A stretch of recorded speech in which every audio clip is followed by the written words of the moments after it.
I have a pretty big announcement regarding this podcast. Black Friday Round 4, as 12 WWE talent are now WWE X talent. WWE hires and fires a comedy writer to be part of their team, and why that stirred up a lot of drama in the pro wrestling community this week. Jungle Boy lost to Kenny Omega in his efforts to win the AEW Championship but won a better prize. And this week coming up, we have MJF versus Sammy Guevara and Stardom Yokohama Dream Cinderella in the summer. And we're going to talk about that all here and more on this, the 54th edition of the Chill Spill Podcast. The S is silent, by the way.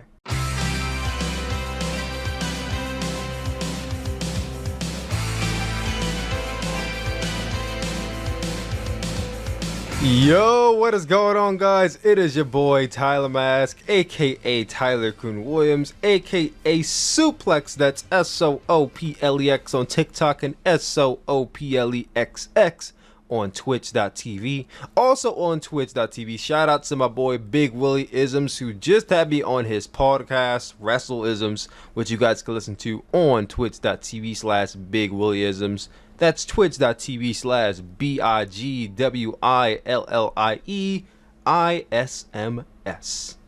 We talked for about 2 hours. It was a nice session. You guys can definitely go check it out. But back to my monikers, aka Tyler-kun Williams, aka the one who lived. And guys, welcome back to the 54th edition of the Chill Spill Podcast, and that is pill spelled with an S, but it is silent, much like the fans were 10 years ago when CM Punk dropped his infamous pipe bomb promo on John Cena in the WWE. Can you believe the pipe bomb promo happened 10 years ago? I'm in disbelief. That just means I'm old. That just means I'm old. That pipe bomb happened when I was 14, bro. I'm 24 now. I feel like an old ass man. But, you know, I watched that whole promo back yesterday, a few days ago. And, bro, it really still is golden. And it's crazy to see, like, how many people try to emulate that same energy CM Punk gave, because that promo really set the stone for a lot of promo styles we see nowadays in pro wrestling, and just the impact it had on, I want to say, on the business, because CM Punk really had a humongous influence on the pro wrestling business, like after this promo and more or less after he left WWE in 2014, and it still lives on to this day as one of the greatest promos of all time.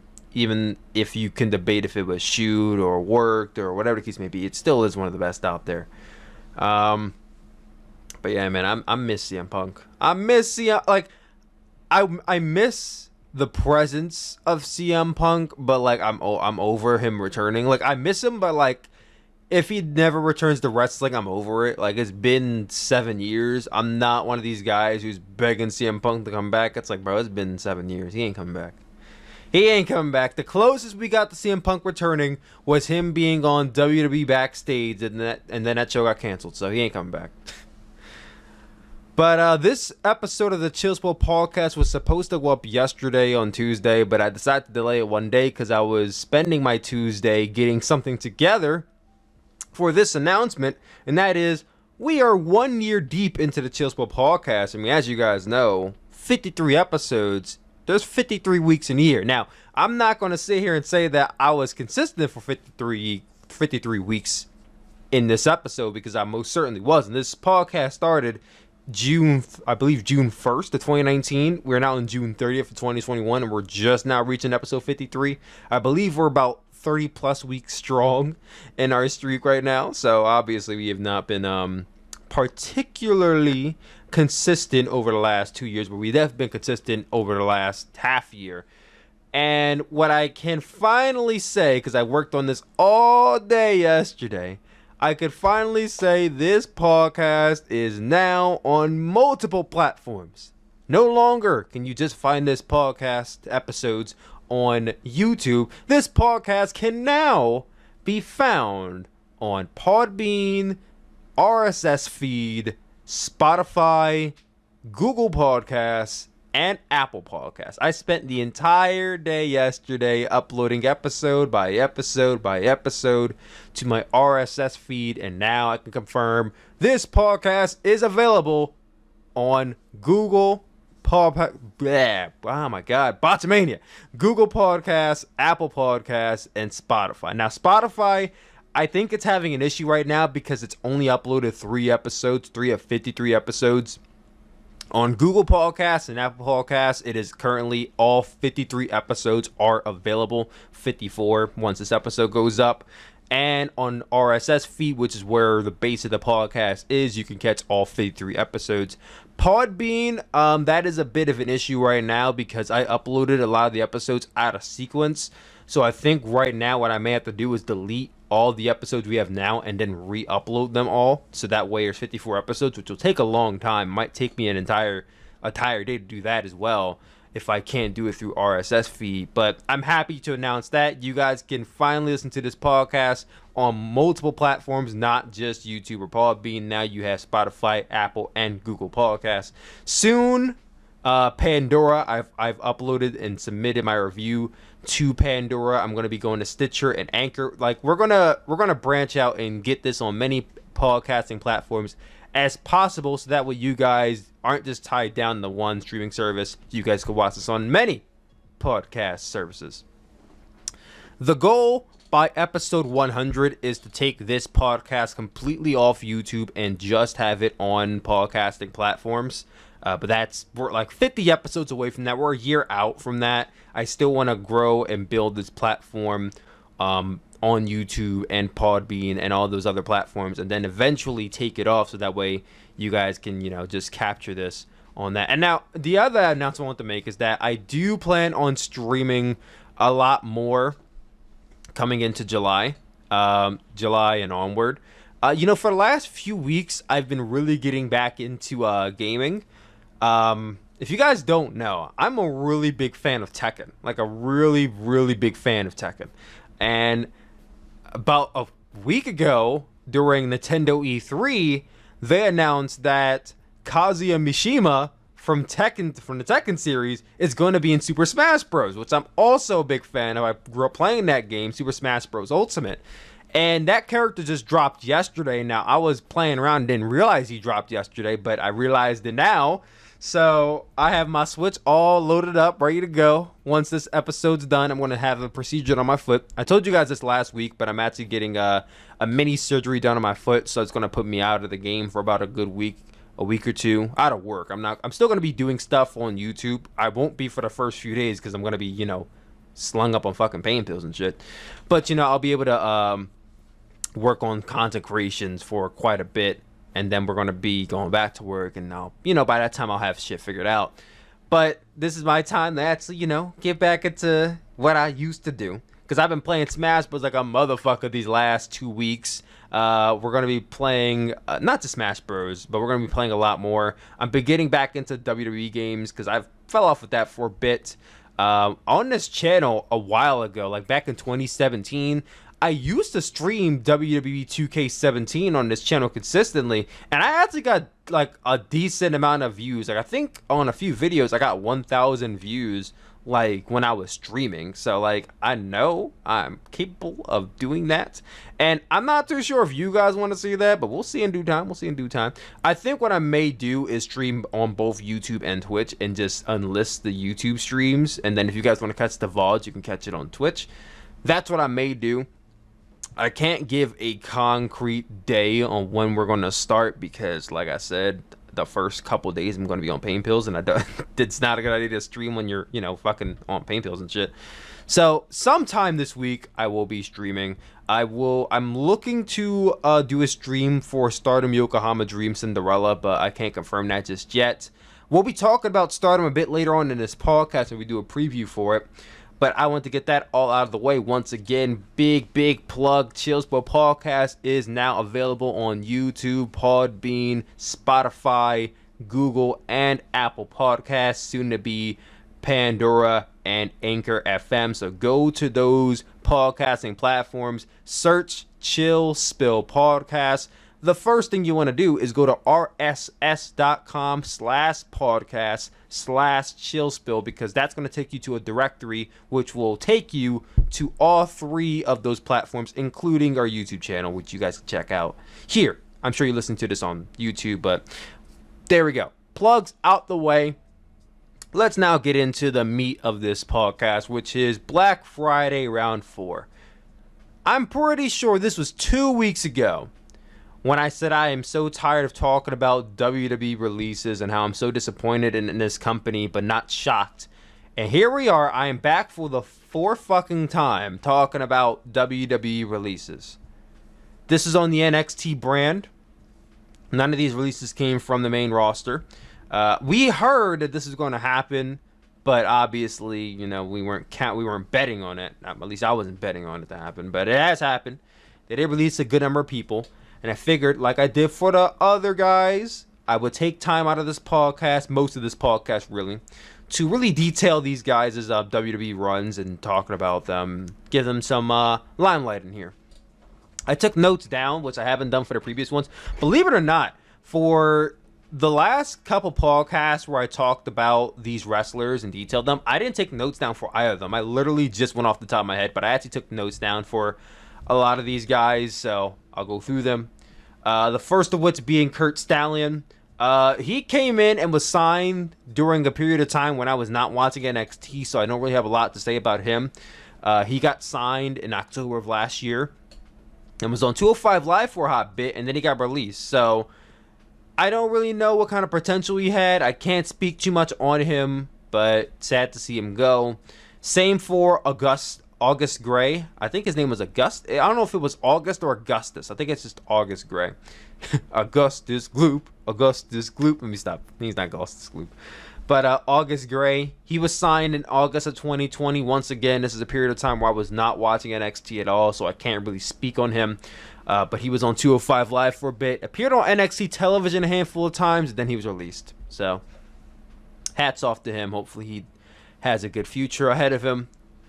But now we'll get into some guys that I actually can, talk about. The first of which being Arturo Ruas.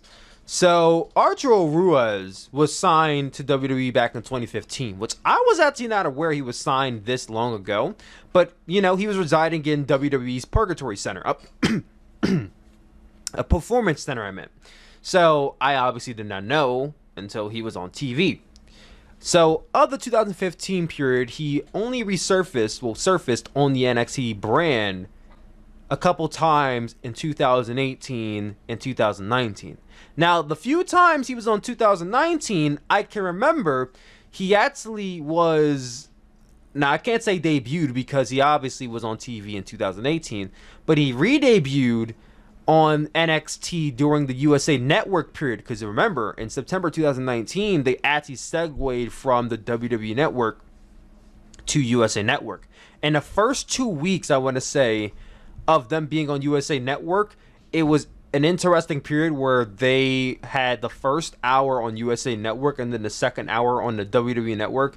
And I found it very cool because, it's hard to explain, but that 2 week period of NXT was awesome because you could feel the shift. Like, when they were on USA Network for the first hour, and then when they made the move, it was almost like 2 completely different NXTs. It's hard to describe, but you'd have to be there to see it, witness it, and know what I meant by that. But the second week of NXT, I believe they transitioned to the WWE Network, and we saw the debut of Arturo Ruas. And the guy literally was moving like Eddie Gordo from Tekken. I will never forget him to the day I die because he was doing not Arturo Ruas. What's it called? What's the dance called? What is the move that Eddie Gordo does? It's a fighting style. I should know. Capoeira. He was doing the capoeira moves and style and all that kind of stuff. He didn't really do much in the match, but I remember the stance and the dance and all that kind of stuff. He had a couple more matches on the brand before disappearing, not coming back to WWE television until August of 2020, where WWE was trying everything to get them Raw ratings back up because the Raw ratings fell hard during COVID-19. Now, this is where we got the infamous Raw Underground Experiment. And it was on an August 10th episode of Monday Night Raw where Arturo Ruas debuted on the brand and won a match. But the name wasn't dropped again until October 2020 when the WWE draft came around. And Arturo Ruas was drafted to Monday Night Raw, officially on the brand. And though drafted to the Red brand, he actually never debuted on Monday Night Raw. Like, he literally never appeared on Monday Night Raw. He was then quietly moved back to NXT, where he never resurfaced again, and then got released. I consider his run in WWE one big fumble. The guy got signed in 2015, and I could probably name on two hands how many times I actually seen this guy on WWE television, and then he got released. So I feel like he kind of got his 6 years wasted. And I can't talk about, oh, he had a lot of potential, because like I said, I've really only seen him in like a couple matches. I feel like the capoeira style is something that WWE's never seen, so they could have capitalized on that, but I wish the guy the best. Because I really was looking forward to an Eddie Gordo in WWE, man. I really was. But next up, we're going to talk about Tino Sabbatelli.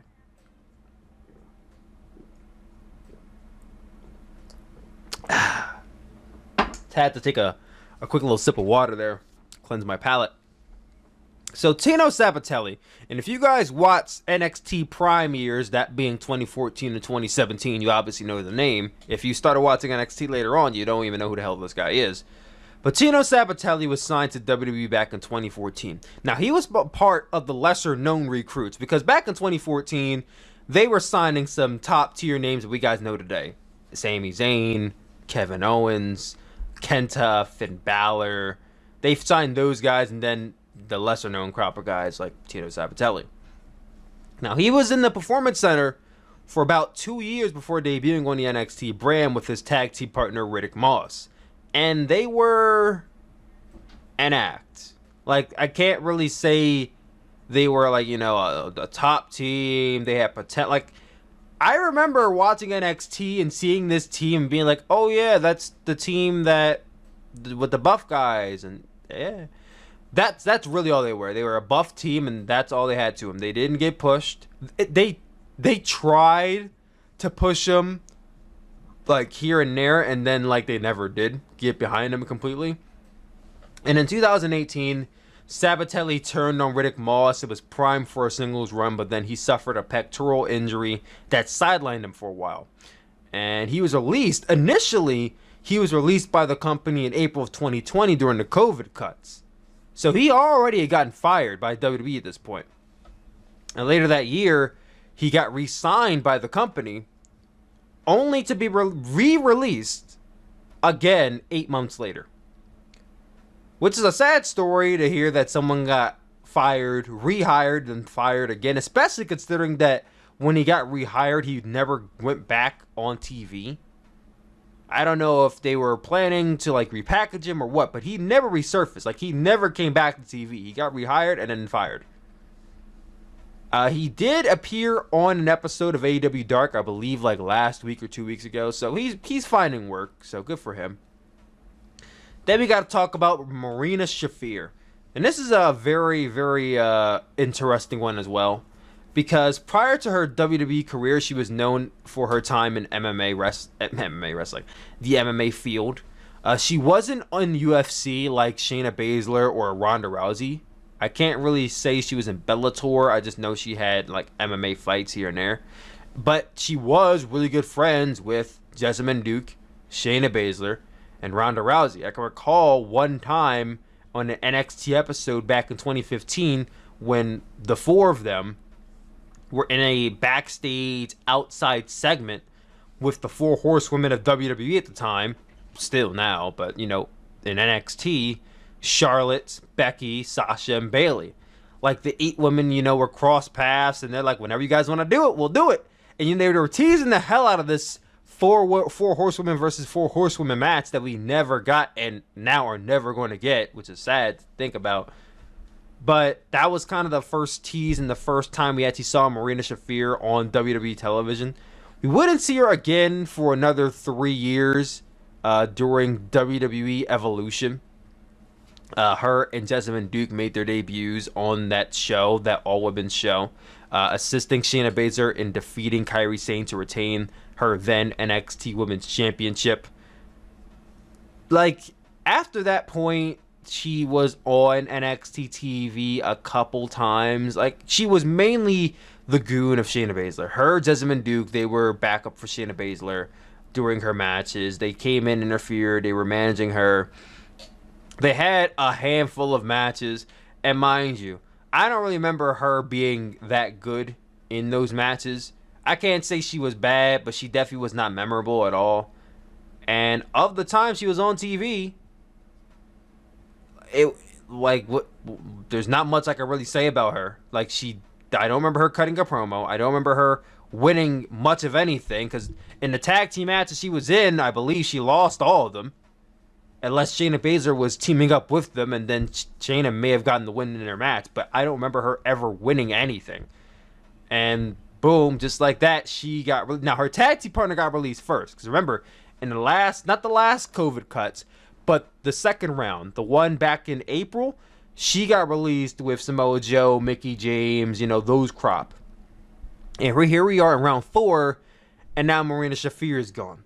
And the very, very interesting part about this release is that we just saw Roderick Strong make his return back to NXT as part of the Diamond Mine with Malcolm Bivens, Hideki Suzuki, and Tyler Rust. So you bring back Roderick Strong, who never left. I mean, he just took a hiatus. You bring back Roderick Strong and then you fire his wife. So that puts him in a very weird spot, I imagine. But Marina Shafir, she's gone. I can't really say she had a bunch of potential because, like I said, the few times I've seen her, I don't remember what she did or what she was about. So, But we're going to talk now about a few guys who did have some impact in WWE. And everyone had an impact in some way except for Kurt Stallion and Augustus Gray. But these guys, more or less, were seen and were heard and were talked about more often. And the first guy I'm going to talk about here is Arya Daivari. He made his debut in the company as part of the greatest tournament in WWE history, as far as I can say, the Cruiserweight Classic in 2016. He was in the losing effort to Ho Ho Loon in round 1. And he is the younger brother of Sean Daivari, who, mind you, Sean Daivari was a part of WWE from 2006 till I believe 2010, and Daivari, he was a notable name. I don't remember him ever winning anything, but he managed quite a few guys. He managed Muhammad Hassan, he managed the Great Khali for a period of time. So Sean Daivari was a name. Now you have Arya Daivari's younger brothers now in WWE in the Cruiserweight Classic. After the Cruiserweight Classic, the Cruiserweight division became a thing on Monday Night Raw in 2018. Now, mind you, it was an experiment more than anything because they never really took that division seriously. Like, they were on the first few matches on Raw, and the crowd never really cared all that much. Like, you could tell the crowd got invested in some matches, but they never got the time for the crowd to really care. And it was a failed experiment. Let's just say that. It was a failed experiment. They branded them as 205 Live to give them their own show on the WWE Network that nobody watched, and nobody still watches, really. And that was kind of it for him. He got small little pushes here and there, but never won a Cruiserweight Championship, never was in the main profile feud, and he got released. So that was Arya Daivari's career. Nothing noteworthy. But now let's talk about a group of Cruiserweights that actually had, I would say, more value. And I don't mean it like in a disrespectful way, but were used in a more prominent manner. And that was the Bollywood Boys. So much like Arya Daivari, Sunil and Gurv Singh made their debuts in the company as part of the greatest WWE tournament of all time, the Cruiserweight Classic, losing in the first round to the likes of Noam Dar and Drew Gulak respectively and separately.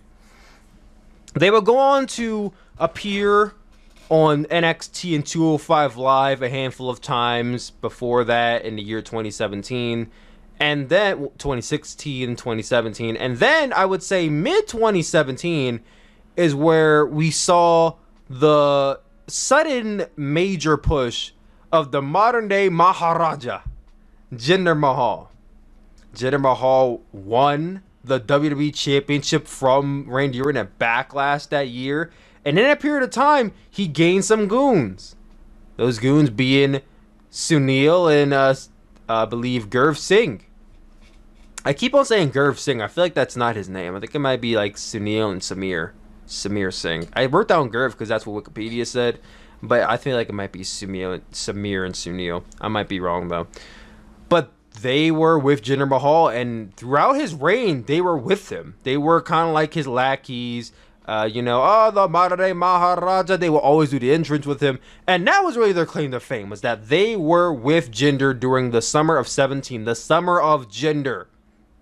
And I remember that summer, man. I remember that summer. Very, very, can't say fondly, but I remember it very well. Because people hated Jinder's reign. You had a few fans that were okay with it and liked it, but most people hated Jinder's reign, man. They hated that reign. Yeah, I remember back when they were actually, for a hot second, they were teasing Jinder Mahal versus Brock Lesnar at SummerSlam 2017. Survivor Series 2017. And then reportedly Brock Lesnar did not want to face Jinder. He had no interest. So they switched the title onto AJ Styles and Jinder never won it back. I remember that. So they continued with Jinder after he lost the championship. And now, in and out of 2018, I believe Jinder got injured. So then the Bollywood Boys kind of disappeared back to 205 Live in and the 24/7 championship skirmish. 2021, there was a tiny period of time where they were trying to do something with Jinder. Remember, Superstar Spectacle? They teamed up with Jinder Mahal to face off against Drew McIntyre and like some other Indian guys, and then that was kind of it for them. And they went back to 205 Live and NXT, and then they were in the Dusty Rhodes Tag Team Classic earlier this year, lost in the first round to the Grizzled Young Veterans, and that was it for them. They got released. The Bollywood Boys, they had potential. I'm not going to sit here and lie. I thought the Bollywood Boys were actually a good act. They weren't anything interesting as an act, but as wrestlers, they were good. I feel like they had a lot more to offer. I'm not going to sit here and say, oh, they could have been future tag team champions, but they had more mileage than what they were offered. And it's sad to hear. But now let's talk about Everrise. The glorified indie tag team known as 3.0 was signed by WWE in January 2019, working the American NXT dojos for most of that year until they finally made their way to the yellow brand during the USA Network period. Though they were a good act, they found themselves on a losing end, I would say, all the fucking time.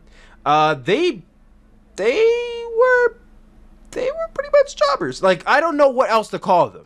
They were glorified jobbers. I don't know what else I could call them because they lost all their matches. Except for maybe in the latter half of their career. They may have won a couple. But I remember they lost all their matches. And I call them glorified jobbers because they got time in their matches. Like, in the matches they lost, they always got time to shine. They always got 10, maybe 15 minutes. But then they always lost. And then towards the end of their careers, they got, some promo segments, and they were looking like they were starting to push them. And then they got released. Like, they really did not get a proper shot in NXT, honestly and truly. They were on 205 Live for a bit. Maybe they won a few matches there, but did not get a fair shot in NXT, bro. I wish I could say they had further potential, but they did not really look like stars. I hate to be that guy, but they didn't have the desired WWE look. So they looked like they were gonna have a hard time on the main roster if they ever got called up, bro. They looked like it. A guy who looked like he was never gonna have a hard time on the main roster, but ended up having a hard time on the main roster anyway, was Tony Nese. So he, like a lot of the other guys on this list, was a part of the Cruiserweight Classic in 2016. He made it past the first round, however. Did not advance past the second round, losing to Brian Kendrick. Soon after the Cruiserweight Classic, he was put into the Cruiserweight division on Monday Night Raw. having a nice 2-year run before being sent to 205 Live Hell. And I say it's a nice 2-year run because he was on Monday Night Raw, but, you know, much like the cruiserweights in the cruiserweight division, nobody really cared about the cruiserweights. Except when Enzo was a champion, and then Enzo left, and then they stopped caring. He made a few appearances on NXT here and there. Even at one point in 2019, they gave him I would say a good fair push. He feuded with Buddy Murphy, and this led to him even going into the pre-show of WrestleMania 35 against Buddy Murphy for the Cruiserweight Championship and winning. So he had his moment in his hometown of New York. So yeah, I would say yeah, he had his time. He had his moment. Even if it wasn't on the main show of WrestleMania 35, he had his moment. He held on to the championship for 2 months before losing it to Drew Gulak. Never won it back. Slipped back down the card, and then met his inevitable release. So Tony Nese, once again, another guy, had potential, and he, like I said, he had the look. He had the body, man. He had the chiseled look that Vince is looking for, but I guess because he was at that weight limit, they never were going to do anything with him, and that's really, really sad. But he's another guy who I feel like he's going to flourish in any company he goes into. So I'm not really like, oh man, I feel so bad for Tony Nese. Like, nah. He in a sense was kind of wasted on WWE. So he's going to go somewhere else. He's going to make some big money, I'm sure. Killian Dane. Probably one of the more, I'm trying to be careful with my words because I don't want to make it seem like these guys are more important than the others. But more of the, more or less, I would say, the more pushed name on this list.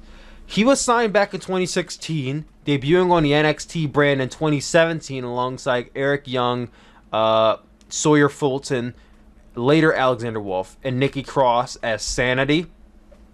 Sanity was one of the more well-known factions in NXT, the 2017-2018 period of NXT. That faction, man, they ran roughshod NXT. Now, even though they didn't win every championship NXT like Undisputed Era did, they won the tag team championships. Alexander Wolf and Eric Young did. And they had quite a few high-profile feuds and matches. Especially the first War Games. I want to say it was the first War Games they were involved in. If it wasn't the first, it was definitely the second War Games they were involved in.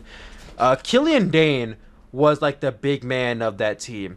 And Killian Dane was that guy who the NXT crowd loved because he was a big guy who can do some pretty interesting things. Like he could do dives, he could do flips, all that kind of stuff. He wasn't like Tony Nese flips and all that kind of shit. He wasn't do 450s and all that kind of stuff. But big guy who can move. And that was Killian Dane's gimmick.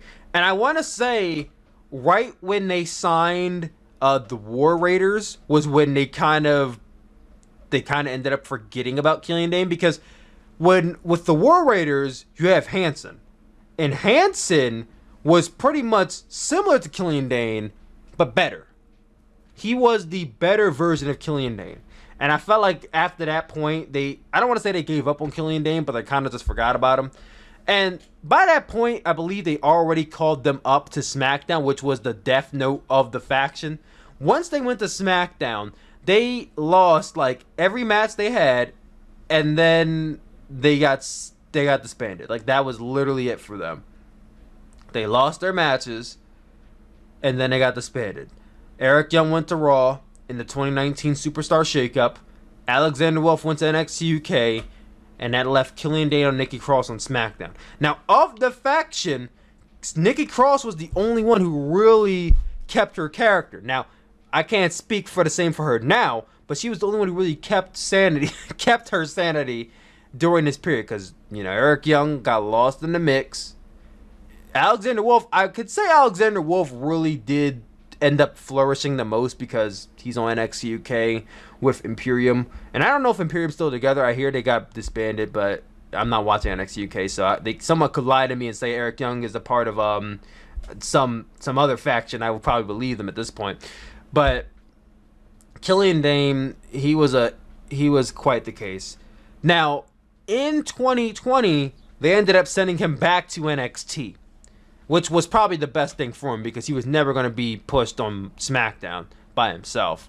He got sent back to NXT. Now, in 2020, they had the round of COVID cuts. Drake Maverick was one of the people who got released. Now, he got rehired due to, let me not go there. He got rehired, and in the process of being rehired, Drake Maverick got paired off with Killian Dane as like the oddball, reluctant tag team. Killian Dane did not want to be paired off with him.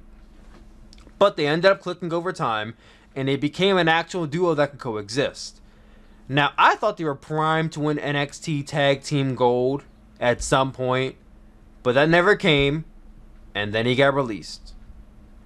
I hate to end all of these stories off with then they got released, but that's kind of how they go at this point when they're part of round 4 Black Friday releases, you know? Killian Dane, he had potential, but I think it was over for him once Hanson came in, and then he got called up to main roster. Like, I feel like they could have done more once he went back to NXT. He did feud with Matt Riddle for a hot second, but I don't think he was ever going to be NXT champion or North American champion. He had a ceiling as a tag guy.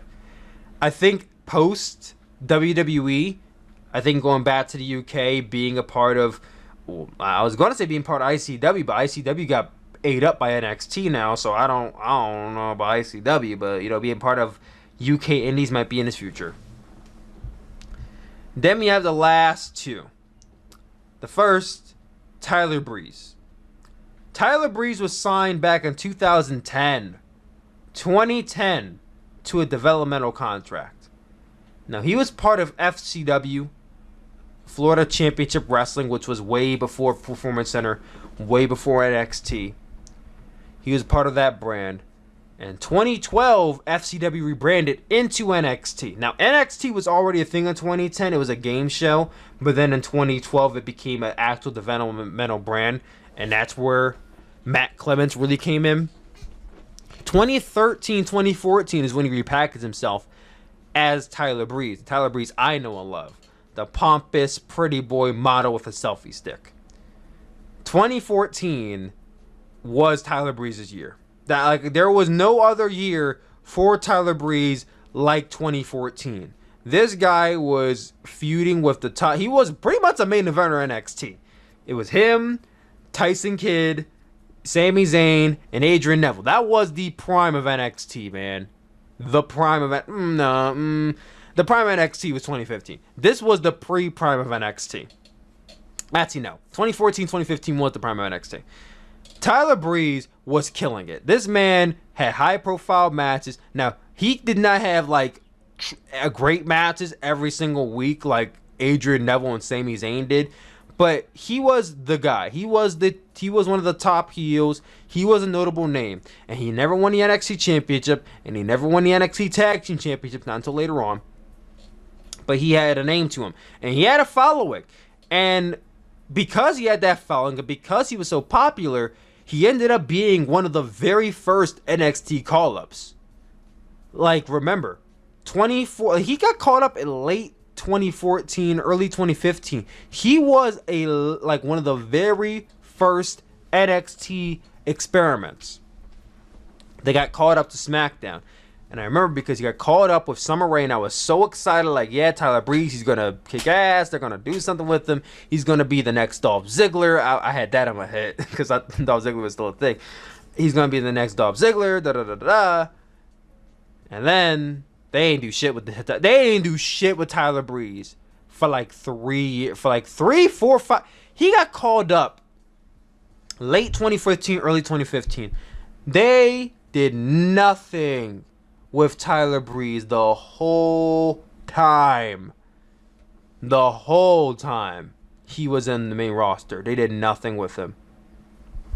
2017, I can't say they did enough with him in 2017 because 2017 is when he got paired off with Fandango as the Fashion Police.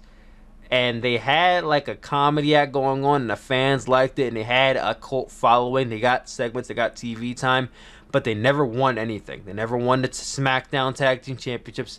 They never won the Raw Tag Team Championships. Eventually, they got moved back to NXT in 2019, 2020. And last year or early this year is when he actually won the NXT Tag Team Championships, and Tyler Breeze can finally say he had something to his name.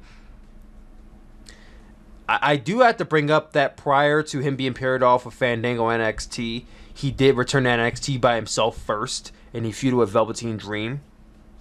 I had to bring that up. Then he got paired off with Fandango. But he got released. And it's really sad because Tyler Breeze had so much more potential than what he was given on the main roster. I truly believe he was done dirty. Done so dirty. And I think that he's young still. He's 34 years old. He talked about how he may come back to wrestling. So right now it seems like he's toying with it. He may not come back to wrestling, which is sad to hear because he has so much more to give. But if he's going to do streaming, I'll support his career. And the last guy I want to talk about on this list is none other than Fandango. Go. And let me get some water. Before I talk about Fandango here, hold on one second.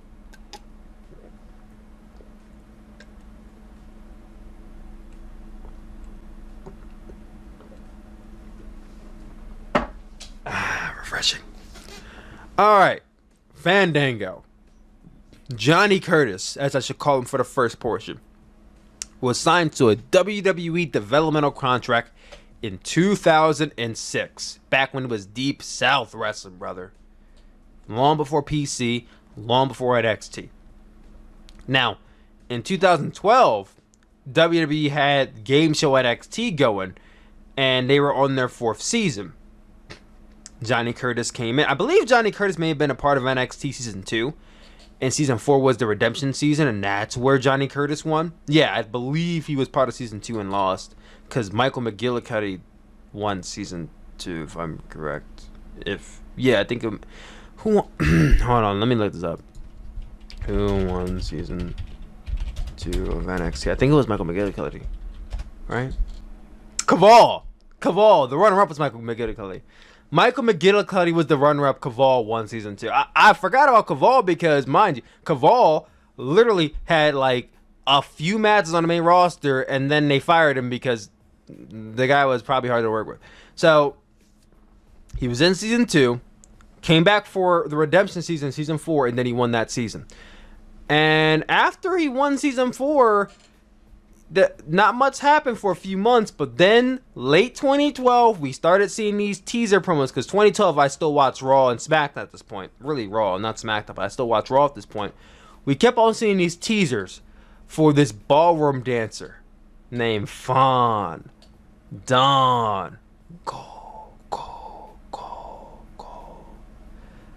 And we saw this for multiple months. And then one week in 2013, he finally debuted, only to come out and say that he's not debuting. He's not wrestling. Now, Chris Jericho was the guy who finally butchered Fandango's name enough times for him to finally decide to wrestle him at WrestleMania 29, to which Fandango beat Chris Jericho in shocking fashion. I say shocking fashion because he actually beat Chris Jericho at WrestleMania 29 in his debut match. But he won the match, and from after, I believe it was the night after WrestleMania 29, which is one of the most prolific nights in Monday Night Raw history, Fandango got over. The crowd was da da da da da da da da da da. The crowd was singing his theme song, and it was a trend, man. They were singing his theme song outside of WWE, in WWE crowds. He was over. Let me correct myself. The theme was over. Fandango himself was not over. The theme was over. Because they never really pushed Fandango to the point where he, was able to be world championship material, or like if they really wanted to, he could have been an IC champion because he was over enough, but they never got behind him in that manner. And he fell down a card and started jobbing until 2016 came around. He got injured. He came back and he was paired off with Tyler Breeze as part of the Fashion Police. Then he got injured again. during, I think, 2018. And 2019 is when he came back to the NXT brand to save Tyler Breeze during a post-match attack. And that's when they regrouped as the Fashion Police in NXT. And like I said, won the NXT Tag Team Championships with Tyler Breeze. That was his first and only championship in WWE. Didn't hold on to it for too long, and then he got released. Fandango was in WWE for way too long to only accomplish so little. So his career was kind of a flop, sad to say. How old is he? Fandango. 30. Oh, he's 40 years old. Okay, so he's getting up there. He's getting up there in age. I don't know what the future holds for him, honestly. Especially if Tyler Breeze is not coming back to wrestling. So, I don't know. I don't know about him right now. I think a lot of his years in WWE were truly wasted. But to all the people who lost their jobs, I wish the best for them. Each and every single one of them. Now we're going to talk about, real quickly, a writer for WWE who was hired and fired. Casey Mobley? Casey Mobley, I believe her name. Woman. She was a writer. She was on the Hot Asian podcast. And I saw this clip, I believe, last week. I was going to talk about it on the Chillspo podcast. But, of course, the news got beat and everyone already talked about it, so I'm a bit late to the party right at this point. But she was under fire because she was on the podcast and she was talking about how she got hired by WWE as a writer, but she knew nothing about pro wrestling. Didn't watch it as a kid. She knew nothing about it. She butchered Bobby Lashley's name, calling him Bobby Ashley or Bobby Lashley, knowing he's part of a faction called the Hurt Business, which they are not a faction. I think it's just him and MVP at this point. She basically exposed herself as not knowing anything about the business. And fans took to that, and they retweeted her and sent her hateful messages. And she eventually, I believe right after the podcast, which got posted 3 weeks ago, she was fired by WWE. Now, you might be led to believe she got fired because she knew nothing about pro wrestling, but she got fired because she basically brought up how she knew nothing about WWE. And then during the broadcast, I believe the host asked something along the lines of, do you think that, getting hired by WWE is a bit of a demotion or a blemish on your writing career? And she didn't say yes, but she didn't say no either. And if you don't say no, it's practically a yes. I think that more than anything was the reason why WWE fired her, because WWE obviously got word of the podcast and they fired her. And people were up in arms saying, oh, they fired. Here's the thing. If you were part of the crowd of people that bullied this woman and were hackling this, like, what the fuck is wrong with you, bro? This is why pro wrestling fans think we're a bunch of fucking weirdos, because you go around and you harass people for not knowing wrestling. Now, should she have been a part of the WWE writing team knowing nothing about pro wrestling? If it were me, no, she wouldn't have.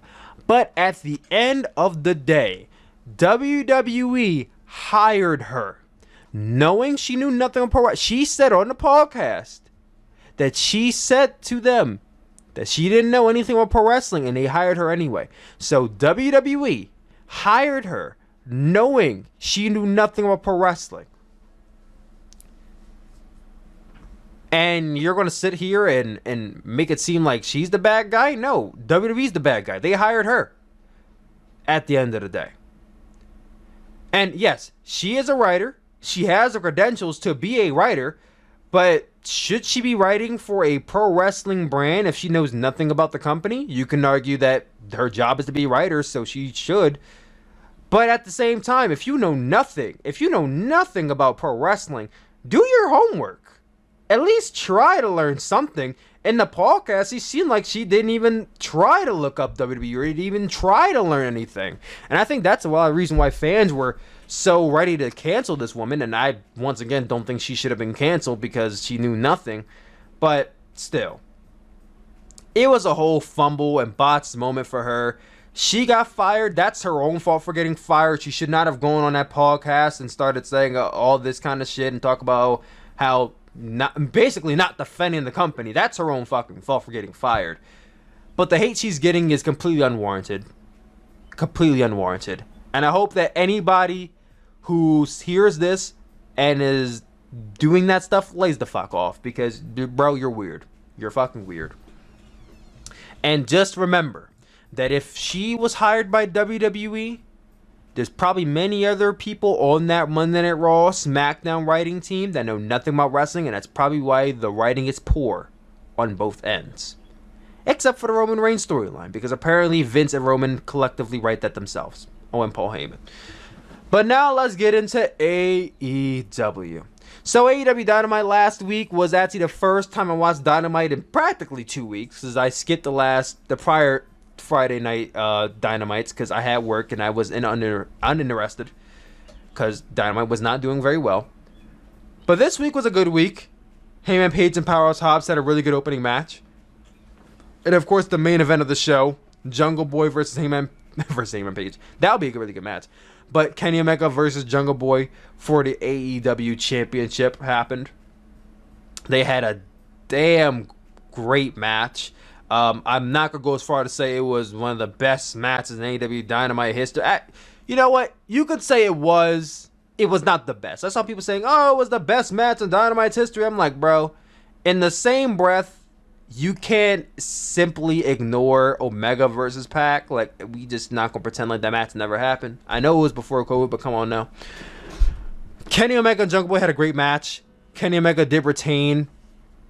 He is still the championship, as I don't think anyone really thought Jungle Boy would realistically win this match.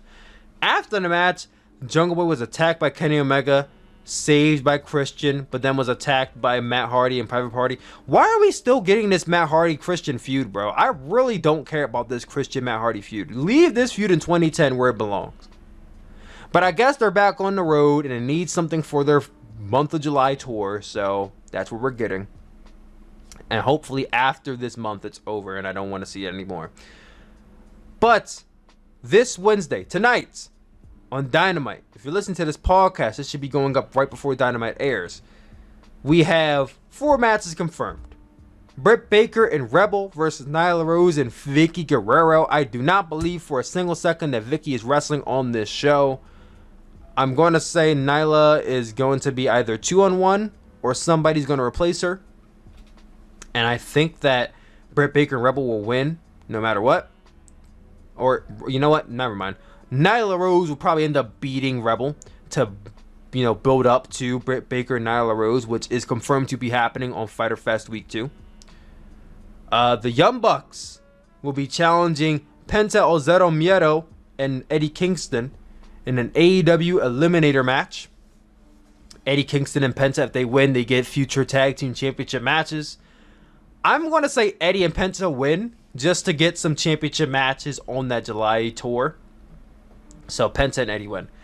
We have Miro versus Brian Pillman Jr. for the TNT Championship. Miro retains. I want them to get Miro involved in another storyline very soon, because even though the TNT Championship matches are good and they're getting him wins, he seems very directionless right now. And I think that he could be doing better by Miro with another story. I mean, Andrade and El Idolo ain't doing anything right now. That could be a new story coming up. But the main event is something that I'm really excited for. And that is MJF versus Sammy Guevara. This is a feud that's been going on for like about a better part of a year now. Better part of a year. Remember, the whole Chris Jericho MJF storyline was based off the fact that MJF wanted to join the Inner Circle, and Sammy Guevara knew MJF was full of shit. Chris Jericho recruited MJF, and Sammy Guevara, and to his credit, Ortiz, but Sammy Guevara knew MJF was full of shit. He did not want him part of the faction, but MJF brought him in despite of this. And Sammy Guevara, to his credit, held to his own and did not fold. He did not fold. He did not like MJF at all in that period of time. And you knew they were going to have a match at some point. And AEW, they held off the entire time up until this point. And I will give them a lot of credit because they held off so long. I'm more excited for this match than I would say I was for Kenny Omega versus Jungle Boy, because this has been a feud that's been going on for a long time. It's been festering, it's been boiling, and I wanted to see Sammy Guevara pin MJF in the Stadium Stampede match, but I'm glad they didn't do that because now we're getting this singles match. Who will win? It's 50-50, honestly. If they want to have Sammy Guevara be the second person to pin MJF, they could, and you really get Sammy Guevara going for a singles run at some point in the future. Or they could have MJF get the pin over Sammy Guevara and possibly lead towards a rematch some point down the line where Sammy gets the win back. Either or can happen.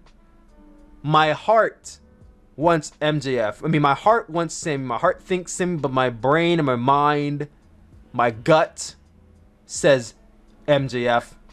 I'm going to go with my gut, and I'm going to say MJF wins this match.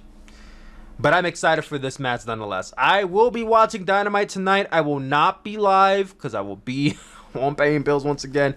But I will be live next Wednesday for Road Rager. This will be the first time I will be live for AEW Dynamite since May 30th. Well, really since May 27th. So this will be our first time in a month I've been live for Dynamite.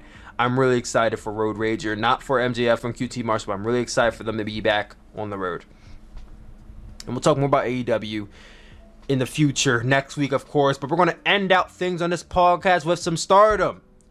Stardom Yokohama Dream Cinderella in 2021 summer coming up July 4th. I don't know why they named this Yokohama Dream Cinderella, because they literally had 2 Yokohama Dream Cinderella shows. I think they could have did a better job on renaming this show, but hey, that's what they're calling it. Their dream shows have been killing it lately, so it is worth me checking out and reviewing. I will be talking about it when it comes up. But before that happens, let's preview this upcoming card. On this card, we have at least 6 to 7 matches. The first of which being Micah of Donald Mundo, Lady C and Hanan of... This is an odd match. Hanan and somebody of Queen's Quest versus Saki Kashima, Konami, and Fukujima. I don't know what the fuck is going on in this match. I don't know what's going on. I'm going to say that Oedo Tai wins. We have Momo Watanabe and Azumi versus Starlight Kid and Ruka. SOK is still part of Oedo Tai as we speak. Momo and Azumi, they're the actual team here. And Ruka is still very much learning, so I think it's going to go to Momo and Azumi. We get to see Azumi and Starlight Kid in the ring once again, so I'm excited for that. We have Mina Shirakawa versus Unagi Sayaka, both of Cosmic Angels, face off against each other in the finals of the Future of Stardom Championship Tournament. If you guys can recall, Saya Ida was the original holder of the Future Stardom Championship, but had to relinquish the championship due to injury. That led to the tournament, which Mina and Unagi are in the finals. Unagi has been getting quite the push since the All-Star Dream Cinderella show, so I'm going to say Unagi keeps the ball rolling and wins this match. I won't be too shocked if Mina gets the win, but I think Unagi takes it. We then have Julia and Shiori versus Mayu Iwatani and Kaguma. For the Goddesses of Stardom Championship, Julia and Shiori are defending. Mayu winning the championships sounds fun, but Kaguma, I don't think she's winning it with Kaguma. I don't know much about Kaguma, so I can't really say it's... Let me see. Let's look her up real quick. How long has Kaguma been in the game? If Kaguma's been in the game for a minute, maybe. If she's new, then no. Let's see. Kaguma. 23 years old. Debuted in 2013. Okay, Kaguma's been wrestling since 2013. And how many matches she had? She's been wrestling since 2015. And let's see, she took a break after 2015 and then came back in 2021. I'm going to say no. I'm going to say Shiori and Julia retain. Then we get to the 2 more important matches of the show. Tam Nakano versus Sayaka Matani for the Wonder of Stardom Championship. Sayaka Matani, the winner of the Cinderella tournament, She declared that she wanted to use her wish to face Tam. That is what we're getting here. If there were any period of time to put the rocket on Saya Kamatani, this is the moment. I don't know when else is going to be the time. There obviously will be another opening, but right now I think this is the time to do it. But that's also the really puzzling thing, is that I don't think this is the time to end Tam's reign. Tam did win the championship in March. We're only in June. She's only 3-4 months into her reign. It would seem kind of premature to end it right here, right now. But I don't really... I think this is Saya's time, but I think it's too early for Tam. So for that reason, I think Tam's retaining. Now, if Saya wins, I'm going to be happy. I'll be happy. Y'all know I'm a big fan of Saya. Y'all also know I'm a big fan of Tam. So whoever wins, I'm happy with the result. But I'm going to go with Tam to retain. And then the main event of the evening, Utami Hayashishita defends her World of Stardom Championship against Natsuko Tora of Oedo Tai. I firmly believe that the ultimate feud, the ultimate blow-off feud, is Utami Hayashishita versus Shiori in a no time limit match. Probably later in the year. And the only way we're getting to that point is if Utami holds on to the championship. So Natsuko Tora, she's been the leader of Oedo Tai for a year now, but she is not winning this match. She is not beating Utami. I believe Utami retains. And after the match, Shiori comes out and asks for one more opportunity.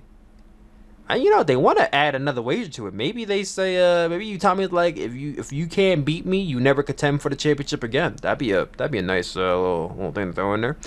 But that's me. That's what I would do. What would you guys do? What are your predictions for the upcoming Stardom Yokohama Dream Cinderella show? Comment down below. Let your boy know. That was Chill Spill Podcast episode 54.